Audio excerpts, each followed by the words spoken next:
अनुपमा जब मनोहर जी के कमरे से बाहर निकलती है, उसके चेहरे पर बेचैनी साफ झलकती है। मनोहर जी को अकेला छोड़ने का ख्याल ही उसे भीतर से तोड़ रहा था। वह खुद को रोक नहीं पा रही थी और सोच रही थी कि इतनी नाजुक हालत में उन्हें अकेले कैसे छोड़ा जा सकता है।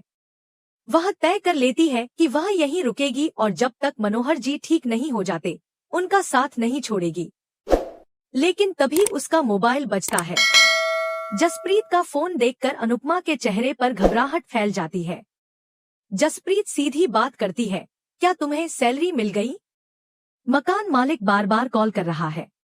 अनुपमा थोड़ी हिचकिचाते हुए कहती है कि मनोहर जी की तबीयत ठीक नहीं है, लेकिन जसप्रीत उसकी बातों को बहानेबाजी मानती है और सख्ती से कहती है कि चाहे जो भी हो, किसी भी तरह पैसों का इंतजाम कर लो।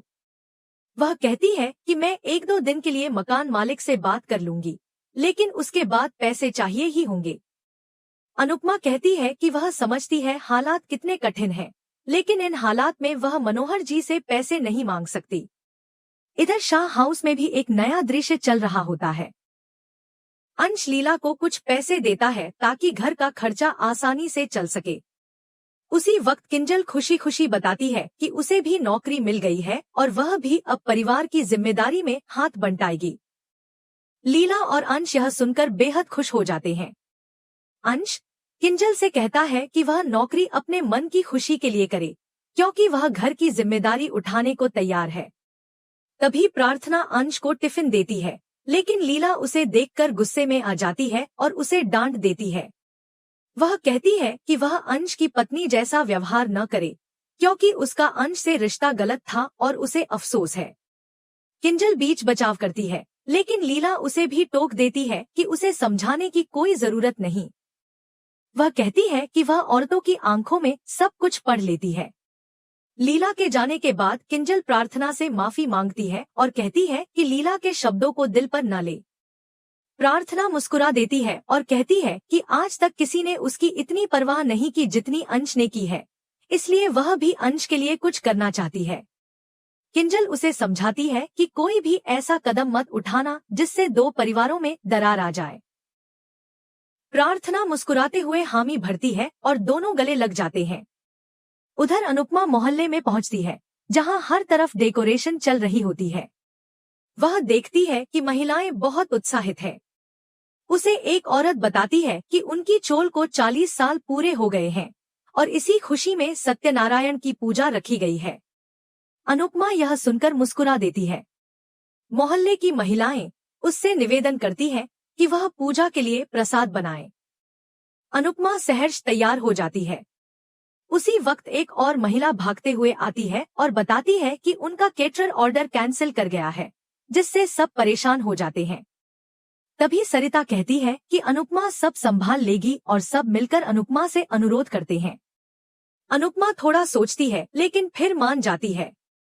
सरिता और बाकी महिलाएं भी वादा करती हैं कि वे उसकी मदद करेंगी।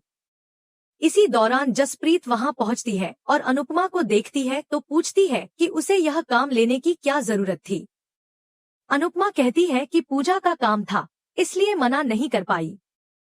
तभी भारती वहां आती है और जसप्रीत उसे देखकर खुश हो जाती है। भारती बताती है कि उसकी शादी तय हो गई है और इसी महीने हो रही है, क्योंकि उसके होने वाले पति सुमित को यूएस जाना है। यह सुनकर अनुपमा भावुक हो जाती है और कहती है कि तुम इतनी जल्दी हमें छोड़कर चली जाओगी। वह तय करती है कि भारती की शादी का कैटरिंग काम वह खुद संभालेगी। जसप्रीत और भारती उसकी मदद करने का वादा करती हैं। वहीं दूसरी तरफ पाखी और तोशु एक नई साजिश रच रहे होते हैं। पाखी चिंतित है कि कहीं वे पकड़े न जाएं, लेकिन तोशु उसे भरोसा दिलाता है कि ऐसा कुछ नहीं होगा। पाखी का सपना है कि वह ब्यूटी प्रोडक्ट्स का बिजनेस शुरू करे और तोशु से कहती है कि उसे उसका हिस्सा मिलना चाहिए। दोनों अपनी योजना को लेकर खुश होते हैं, लेकिन तभी बाबूजी अचानक आ जाते हैं और गुस्से में तोशु को जोरदार थप्पड़ मारते हैं। तोशु गिर जाता है और सभी चौंक जाते हैं। सभी पूछते हैं कि क्या हुआ। बाबूजी बताते हैं कि तोशु ने अनुपमा की मौत का फर्जी सर्टिफिकेट बनवाया है ताकि वह उसका पैसा हड़प सके। यह सुनकर पूरा परिवार स्तब्ध रह जाता है। उधर अनुपमा मोहल्ले की रसोई में सभी के साथ प्रसाद बना रही होती है। एक महिला कहती है कि उसे देखकर ऐसा लगता है जैसे वह वर्षों से यही कर रही हो। यह सुनते ही अनुपमा की आंखों में अपनी पुरानी रसोई की यादें ताजा हो जाती हैं। वो दिन जब वह पूरे घर को अपने हाथों से खाना बनाकर खिलाती थी, बिना थके, बिना शिकायत किए। जसप्रीत वहां पहुंचती है और पूछती है कि उसे यह सब करने की क्या जरूरत थी। अनुपमा कहती है कि यह सेवा का अवसर है और वह मना नहीं कर सकी। जसप्रीत को जब पता चलता है कि भारती की शादी तय हो गई है तो वह भी खुशी से झूम उठती है। भारती की आंखों में चमक और नई जिंदगी की उम्मीदें झलक रही थी। अनुपमा कहती है कि वह भारती की शादी को खास बनाएगी, जैसे वह अपनी बेटी की शादी कर रही हो। अब अनुपमा के पास एक और जिम्मेदारी है, न सिर्फ भारती की शादी का खाना बनाना, बल्कि खुद को फिर से स्थापित करना। वहीं दूसरी ओर तोशु और पाखी का राज अब उजागर हो चुका है और बाबूजी के सामने अब यह सवाल है कि क्या ऐसे बच्चों को माफ किया जाए या उन्हें उनके किए की सजा दी जाए। तोशु सफाई देने की कोशिश करता है और कहता है कि उसे बस एक बार समझने का मौका दिया जाए। किंजल गुस्से में फट पड़ती है और कहती है कि ऐसी घटिया हरकत की कोई माफी नहीं हो सकती। यह सिर्फ धोखा नहीं, बल्कि एक माँ के विश्वास को तोड़ने की कोशिश थी। तोशु और पाखी की नीयत पर अब हर किसी को शक हो गया है और शाह परिवार के सामने एक नई चुनौती खड़ी हो गई है। अनुपमा को इन सब से बेखबर मोहल्ले की रसोई में सिर्फ एक ही बात सुकून देती है, लोगों की मुस्कान और उसका पुराना जीवन जो धीरे धीरे वापस लौट रहा है, एक नई उम्मीद के साथ। तोशु जब कहता है कि उसने भले गलती की हो, लेकिन उसकी नीयत गलत नहीं थी, तो बाबूजी गुस्से से भड़क उठते हैं। वह उसे दो टूक जवाब देते हैं, क्या झूठ बोलकर किसी की मौत का फर्जी सर्टिफिकेट बनवाना और उसका पैसा हड़पना साफ नीयत होती है। तोशु जवाब देता है, राही करोड़पति है, उसे पैसों की जरूरत नहीं है और शायद मम्मी अब इस दुनिया में रही भी नहीं हो। किंजल यह सुनकर चौंक जाती है, उसकी आंखें भर आती हैं और वह तोशु से कहती है, तुम एक बेटे हो, तुम्हें ये सब सोचते हुए शर्म आनी चाहिए।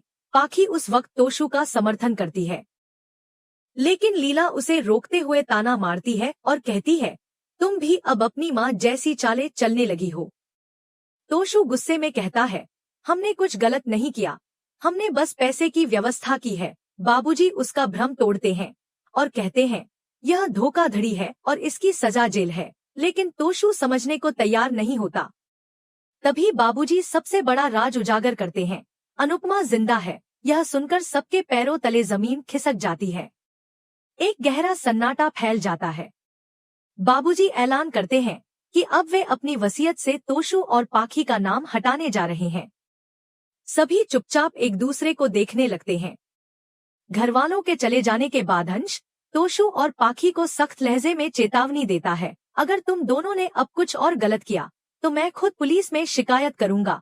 तोशु और पाखी अब डर जाते हैं और उन्हें शक होता है कि शायद अनुपमा वाकई जिंदा है और कहीं छुपकर रह रही है। वे अब ठान लेते हैं कि वे अनुपमा को ढूंढ निकालेंगे, चाहे वह कहीं भी हो। दूसरी तरफ मोहल्ले में पूजा समाप्त होती है। सब लोग अनुपमा द्वारा बनाए गए प्रसाद की खूब तारीफ करते हैं। यह सब सुनकर अनुपमा के चेहरे पर संतोष की झलक दिखती है। भारती और जसप्रीत भी उसके बनाए भोजन से बेहद प्रभावित होती है। अनुपमा हाथ जोड़कर भगवान से प्रार्थना करती है, हे भगवान, सभी का जीवन खुशियों से भरपूर रहे। कृपया मनोहर जी का ध्यान रखिए और कोई ऐसा रास्ता दिखाइए जिससे मैं उनकी सेवा कर सकूं और किराए के पैसे भी जुटा सकूं। इसी दौरान दूसरी ओर प्रेम राही को एक सरप्राइज देता है, उसकी खुद की डांस एकेडमी। राही जब अनुज डांस एकेडमी का नाम देखती है तो उसकी आंखें भर आती हैं। वह अनुज की तस्वीर को देखकर भावुक हो जाती है। प्रेम मुस्कुराकर बताता है कि यह पराग का आइडिया था। पराग भी राही से पूछता है कि क्या डांस एकेडमी का नाम उसे पसंद आया। राही खुश होकर पराग का आशीर्वाद लेती है। पराग मुस्कुराकर कहता है, तुम घर की जिम्मेदारियों में इतनी व्यस्त थी कि हमने डांस एकेडमी को ही घर में ला दिया। राही भावुक होकर कहती है, हर कामयाब औरत के पीछे भी एक पुरुष होता है जो उसका साथ देता है। अगर घरवाले साथ न हो तो कोई भी लड़की आगे नहीं बढ़ सकती। तभी प्रेम राही को एक जोड़ी घुंघरू देता है। जैसे ही राही उन्हें छूती है, उसे अनुपमा के साथ बिताया गया डांस का एक पुराना पल याद आ जाता है। वह थोड़ा घबरा जाती है, लेकिन प्रेम और पराग उसे समझाते हैं कि अब उसे अपने सपनों को उड़ान देनी चाहिए। प्रेम म्यूजिक ऑन करता है और राही डांस करने लगती है। वह धीरे धीरे अपने पुराने अंदाज में लौट आती है और खुलकर नाचने लगती है। उसकी खुशी उसके चेहरे पर साफ नजर आती है। इसी बीच घर के बाकी सदस्य भी वहां पहुंच जाते हैं और राही को डांस करते देख वे भी मस्ती में झूमने लगते हैं। पूरा माहौल खुशियों से भर जाता है। तभी ख्याति वहां आती है और सबको डांस करता देख नाराज हो जाती है। उसके चेहरे पर गुस्सा साफ नजर आता है। कुछ ही देर में माही भी वहां पहुंचती है और उसे यह सब देखकर हैरानी होती है। ख्याति गुस्से में आकर म्यूजिक बंद कर देती है और सब चौंक कर उसकी ओर देखने लगते हैं। उधर मोहल्ले में जसप्रीत स्टेज पर एंकरिंग कर रही होती है। वह बड़े उत्साह से कहती है कि उनकी चोल को 40 साल पूरे हो गए हैं। सरिता से थोड़ी नोकझोंक के बाद भारती बीच बचाव करती है और माहौल शांत कर देती है। जसप्रीत पूरे मोहल्ले को बधाई देती है और कहती है कि इस मोहल्ले की सबसे अच्छी बात यह है कि यहाँ पड़ोसी एक दूसरे के काम आते हैं, मिलकर त्योहार मनाते हैं और मुश्किलों में साथ खड़े रहते हैं। इसके बाद जसप्रीत कहती है कि इस साल एक सरप्राइज परफॉर्मेंस रखा गया है, जिसमें मोहल्ले की महिलाएं स्टेज पर डांस करेंगी। वह सरिता और बाकी औरतों को मंच पर बुलाती है। सब तालियों की गड़गड़ाहट से उनका हौसला बढ़ाते हैं। भारती और अनुपमा यह सब देखकर बहुत खुश होती हैं और उनके चेहरे पर संतोष और अपनापन झलकता है। एपिसोड के अंत में दिखाया जाता है कि अगले दिन प्रेम राही को एक बड़े मौके के बारे में बताता है, एक नेशनल डांस कंपटीशन, जिसमें राही को भाग लेना चाहिए।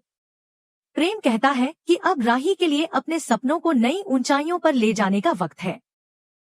वहीं जसप्रीत भी इस कंपटीशन के बारे में मोहल्ले में चर्चा करती है और कहती है कि अगर वे इसे जीत लें तो पैसों की उनकी सारी जरूरतें पूरी हो सकती हैं। यह सुनकर अनुपमा सोच में पड़ जाती है, क्या भगवान मुझे बार बार डांस की तरफ इसलिए ले जा रहे हैं क्योंकि यही मेरी राह है। उसका मन भावनाओं से भर उठता है। वह जानती है कि डांस उसकी आत्मा का हिस्सा है, लेकिन हालात बार बार उसे उसकी जिम्मेदारियों की ओर खींच लेते हैं। सवाल बहुत हैं, रास्ते मुश्किल हैं, लेकिन अनुपमा का मन एक नई उम्मीद से भर गया है। शायद यही वक्त है खुद से एक बार फिर मिलने का, अपने पैशन को आवाज देने का और साबित करने का कि एक औरत हर मोड़ पर फिर से खड़ी हो सकती है, चाहे हालात कैसे भी हों। इस मोड़ पर कहानी सिर्फ संघर्ष की नहीं, आत्मविश्वास और जुनून की बनती जा रही है। और जहां जुनून हो, वहां कोई भी मंजिल दूर नहीं।